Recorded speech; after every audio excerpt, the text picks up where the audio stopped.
आयला रमला को अपनी मोहब्बत का इजहार करते हुए देख लेती है और उससे जरा भी बर्दाश्त नहीं होता, तो वो ऑन को बातें सुनाकर उस घर से निकल जाती है और सीधी शमसा बेगम के घर पहुंच जाती है। और उसका पीछा तो करता है, उसको समझाने की कोशिश करता है, लेकिन आयला को अभी कोई बात समझ नहीं आ रही। जैसे ही वो शमसा बेगम के घर पहुंच जाती है, वो सबको बताती है कि रमला वहां पर ऑन के साथ अपनी मोहब्बत का इजहार कर रही है और उसने फैक्ट्री भी ऑन के नाम करने का वादा किया है, बल्कि कर भी दी है।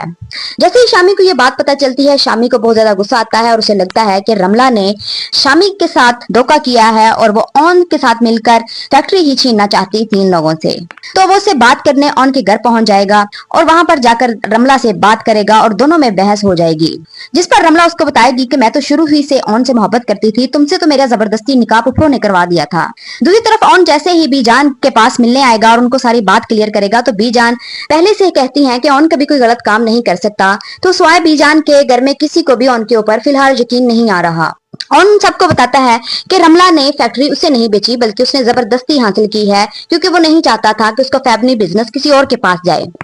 जिस पर फारूक साहब कहते हैं कि आज तुमने फैक्ट्री खरीदी और तुमने मेरे से जरा भी मशवरा नहीं किया।